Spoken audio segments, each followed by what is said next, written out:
HSC 24 batch. So ঈদের ছুটি শেষ হওয়ার পরে সামনেই কিন্তু 30 তারিখ থেকে তোমাদের পরীক্ষা।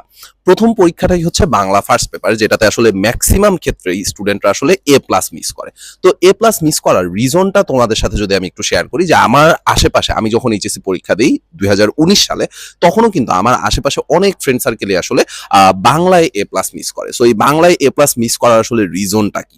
দেখো, প্রথমে যদি তোমাদের সাথে আসলে এই বাংলায় এ প্লাস মিস করার কারণগুলো একটু শেয়ার করি। প্রথম কারণ যেটা, সেটা হচ্ছে ভাইয়া যে তুমি ম্যাক্সিমাম জিনিসপত্রই আসলে বানায় লেখা দিয়ে আসতে চাও। তুমি আসলে যেই কাজটা করো, যে প্রত্যেকটা প্রশ্নেই, প্রত্যেকটা সৃজনশীল প্রশ্নে তুমি আসলে সবসময় লেখো যে উদ্দীপকের গুরুত্ব অপরিসীম, উদ্দীপকটা তুলে দিয়ে আসো, লাস্ট লাইনে উদ্দীপকের গুরুত্ব অপরিসীম, এইটুকু লেখা দিয়ে কিন্তু ম্যাক্সিমাম কোশ্চেন গুলাতে আমরা আসলে অ্যান্সার করে দিয়ে আসার চেষ্টা করি।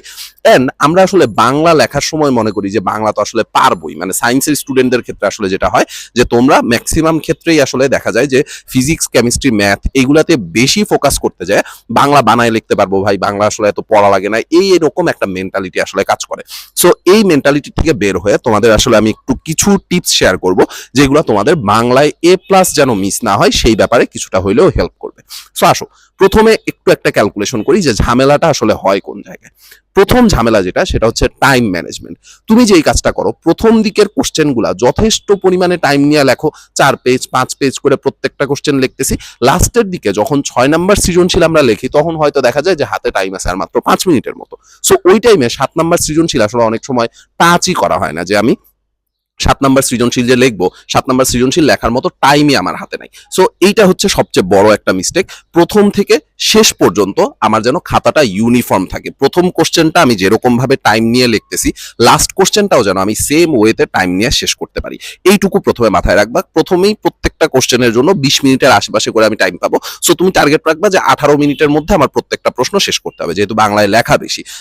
অন্যান্য সাবজেক্টগুলোতে দেখা যায় যে আমাদের হচ্ছে প্র্যাকটিক্যালের কারণে 25 মার্ক কিন্তু আমরা এমনিই পাইতেছি, বাট বাংলার ক্ষেত্রে আমার কিন্তু টোটাল 70 মার্ক রিটেনের মধ্যে অ্যান্সার করা লাগতেছে, 30 মার্কের আবার এমসিকিউ অ্যান্সার করা লাগতেছে। সো এই জিনিসটা করাটা একটু ডিফিকাল্ট তোমাদের জন্য। সো এর জন্য প্রথম থেকেই টাইম ম্যানেজমেন্টের দিকে একটু খেয়াল রাখতে হবে, যে ভাই যেহেতু আমি 7টা সৃজনশীল অ্যান্সার করব, শুরুর থেকে প্রত্যেকটা কোশ্চেন যেন আমি ইউনিফর্মলি লিখতে পারি, প্রত্যেকটা কোশ্চেন যেন আমি প্রপারলি লেখা দিয়ে আসতে পারি। প্রথমটা 5 পেজ 6 পেজ 7 পেজ করে লিখতেছি, 2টা কোশ্চেন ওরকম ভাবে লিখলাম, এরপরের প্রশ্নগুলো জাস্ট এভারেজ কোনোভাবে অ্যান্সার করে দিয়ে আসলাম। এই টেন্ডেন্সি থেকে একটু বের হয়ে আসবো, যেন প্রত্যেকটা প্রশ্ন একেবারে প্রপারলি অ্যান্সার করা যায়। সেকেন্ড যেই ভুলটা করা যাবে না, সেটা হচ্ছে যে বানায় লেখা যাবে না। এখন ভাই বানায় না লিখলে কি করব, মুখস্থ করে লিখে আসবো? না ভাই, মুখস্থ করে লেখার কথা আসলে বলতেছি না। দেখো, তুমি যখন গল্পগুলা পড়ো বা কবিতাগুলা পড়ো, উপন্যাসগুলা পড়ো, নাটকগুলা পড়ো, প্রত্যেকটা গল্প, উপন্যাস বা নাটকের কিন্তু একটা থিম থাকে, কোনো না কোনো একটা থিমের উপর বেস করে আসলে গল্পটা লেখা। সো তোমার কাজ হচ্ছে যে ওই যে গল্প বা কবিতা যে আছে, সেই গল্প বা কবিতাগুলার একেবারে লাস্টে যে সারাংশ বা সারমর্মটা তোমার লেখা থাকে, ওইখানের যে কি পয়েন্টগুলো আছে, সেই কি পয়েন্টগুলো তোমার একটু জানা থাকা লাগবে। তুমি যদি ওই কি পয়েন্টগুলো জানা থাকে, তাহলে কিন্তু সুন্দর মতো বানায়েই লেখা দিয়ে আসতে পারবা। বাট টিচারের এক্সপেকটেশনের সাথে বা টিচার যেই জিনিসটা এক্সপেক্ট করতেছে, সেইটার সাথে কিন্তু তোমার লেভেলটা ম্যাচ করবে। এখন তুমি যদি এই কাজ করো যে ভাই আমি ইচ্ছা মতো যা মন চায় খালি বানাই দিয়ে লেখা আসতেছি, বাট এটার আসলে কোনো ইম্প্যাক্ট নাই, বা এটা আসলে আমি প্রপারলি আমি নিজেও জানি না যে আমি আসলে কি লিখতেছি, এরকম যেন না হয়। তুমি প্রত্যেকটা প্রশ্ন যখন পড়বা, উদ্দীপকের সাথে তোমার গল্প বা তোমার যে কবিতাটা আছে, তোমার কবিতার কোন পয়েন্টটা ম্যাচ করতেছে, সেইটা তুমি হচ্ছে একটু জানার চেষ্টা করবা। যেমন ধরো যে অপরিচিতার থেকে গল্প আসলো, এই অপরিচিতা সবাই পড়ছো, তাই না? সো অপরিচিতার থেকে কোন একটা উদ্দীপক দিল, সো অপরিচিতার মেইন কি পয়েন্টগুলো আসলে কি কি ছিল, সেখানে আসলে অনুপমের ব্যাপারে কি কি বলছে, বা হচ্ছে অনুপমের যে বিয়ে হওয়ার কথা ছিল, তারপর মামার ব্যাপারে কি কি বলা আছে, প্রত্যেকটা ক্যারেক্টারের কি পয়েন্টগুলো তোমার একটু জানা থাকা লাগবে। ওই কি পয়েন্টগুলোর থেকে তুমি কিন্তু বাকি জিনিসপত্রগুলো বানাই লেখা দিয়ে আসতে পারবা। বাট তুমি যদি কি পয়েন্টগুলো না জানো, বা এই জিনিসপত্রগুলো যদি তোমার মনে না থাকে, তাইলে কিন্তু সেটা অ্যান্সার করাটা তোমার জন্য একটু ডিফিকাল্ট হয়ে যাবে। মোস্ট ইম্পর্টেন্ট জিনিস হচ্ছে প্রেজেন্টেশন। তুমি এই একটা কাজ প্রায় সময় আমি স্টুডেন্টদের করতে দেখি, যে বাংলায় কিন্তু আবার বিভাগও থাকে, তাই না? ওই যে গল্পের জন্য একটা ক বিভাগ থাকে, কবিতার জন্য খ বিভাগ থাকে, তারপর নাটক উপন্যাসের জন্য আবার গ বিভাগ থাকে। সো তুমি ক বিভাগ থেকে একটা অ্যান্সার করলা, তারপরটা আবার অ্যান্সার করলা খ বিভাগ থেকে, তারপরটা আবার অ্যান্সার করলা গ বিভাগ থেকে। এরকম ভাবে না করে তুমি প্রত্যেকটা সিকোয়েন্স অনুযায়ী শেষ করো। তুমি যদি খ বিভাগেরটা ভালো পারো, লাইক তুমি কবিতা ভালো পারো, বা তুমি হচ্ছে গল্পের থেকে ভালো অ্যান্সার করতে পারবা, তুমি যেইটা ভালো অ্যান্সার করতে পারবা, তুমি সেইটা প্রথমে অ্যান্সার করে ফেলো, মানে সেই বিভাগ থেকে প্রথমে অ্যান্সার করে ফেলো। তারপরে তুমি সিকোয়েন্স অনুযায়ী যাও। প্রথমে ক বিভাগ থেকে একটা করলাম, তারপর খ বিভাগ থেকে আরেকটা করলাম, তারপর গ বিভাগ থেকে আরেকটা করলাম, এরকম ভাবে না করে সিকোয়েন্সটা সুন্দর মতো ঠিকঠাক করো। অ্যান্ড খাতার প্রেজেন্টেশনের দিকে একটু মনোযোগ দিবা। খাতার প্রেজেন্টেশনটা যেন সুন্দর হয়, মানে তোমার লেখা সুন্দর হইতে হবে, নীল কালি লাল কালি ইউজ করা লাগবে, সবুজ কালি ইউজ করা লাগবে, ব্যাপারটা আসলে এরকম না।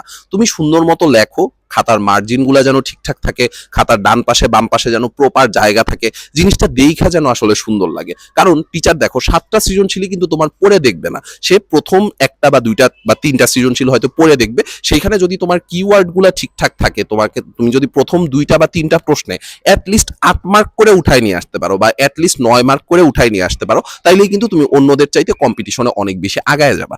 এন্ড বাংলার ক্ষেত্রে কিন্তু কোশ্চেন রিপিট হয় না কখনো। তুমি দেখবা যে ফিজিক্স, কেমিস্ট্রি, ম্যাথ এগুলাতে কিন্তু আসলে বলে দেওয়া যায় যে এই টপিক থেকে প্রশ্ন আসবে, বাট বাংলার ক্ষেত্রে কিন্তু জিনিসটা আসলেই সৃজনশীল, জিনিসটা কিন্তু আসলে রিপিট করে না।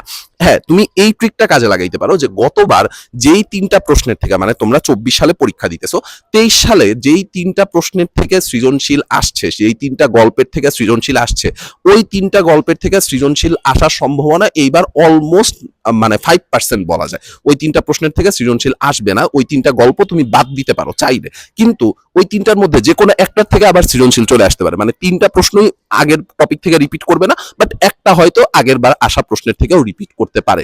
সো তোমার এই জিনিসটা একটু মাথায় রাখা লাগবে যে কোনটা তুমি অ্যান্সার করবা, সেইটার সময় তুমি যেন প্রিভিয়াস ইয়ারের কোশ্চেনগুলো একটু অ্যানালাইসিস করো, যে প্রিভিয়াস ইয়ারে কোন কোন টপিক থেকে বা কোন কোন অধ্যায়গুলোর থেকে, কোন কোন গল্পগুলোর থেকে আমার প্রশ্ন আসছে, ওখান থেকে আমি চাইলে বাদ দিতে পারি, বা ওই জিনিসপত্রগুলো আমি চাইলে স্কিপ করতে পারি, কারণ ওখান থেকে প্রশ্ন আসার পসিবিলিটি অনেক কম। সো তুমি এই টিপসগুলা যদি একটু মাথার মধ্যে রাখো, এই সামনে অল্প কয়েকটা দিন বাকি আছে, এই কয়েকদিনের মধ্যে তুমি কিন্তু চাইলেই তোমার প্রিপারেশনটা একেবারে 100% নিয়ে অ্যাটলিস্ট বাংলায় A+ সিকিউর করতে পারবা। কারণ গোল্ডেন A+, এটা কিন্তু আমাদের বাংলার উপর অনেকাংশেই ডিপেন্ড করে। Physics, chemistry, math, biology, ICT এইগুলোতে তুমি A+ মিস করবা না। A+ মিস করবাই বেসিক্যালি বাংলা, ইংলিশ, আইসিটি, এই 3টার ক্ষেত্রে। আইসিটি তো আসলে প্র্যাকটিক্যাল থাকার কারণে A+ মিস করাটা একটু টাফ, বাট বাংলা ইংলিশে যেহেতু কোনো প্র্যাকটিক্যাল নাই, সো এই জায়গায় কিন্তু আসলে ম্যাক্সিমাম পোলাপানি A+ মিস করে বসে। সো তোমার টার্গেট থাকা উচিত 3টা জিনিসের মধ্যে। একটা হচ্ছে ভাই আমি প্রত্যেকটা কোশ্চেনের ইউনিফর্ম অ্যান্সার করব, কি পয়েন্টগুলা লিখবো, অ্যান্ড টাইম ম্যানেজমেন্টটা প্রপারলি রাখবো, প্রেজেন্টেশন ঠিকঠাক মতো করব। এই 4টা জিনিস যদি তুমি মাথার মধ্যে রাখো, তাইলেই কিন্তু তোমার বাংলায় একটা ভালো নাম্বার আসবে।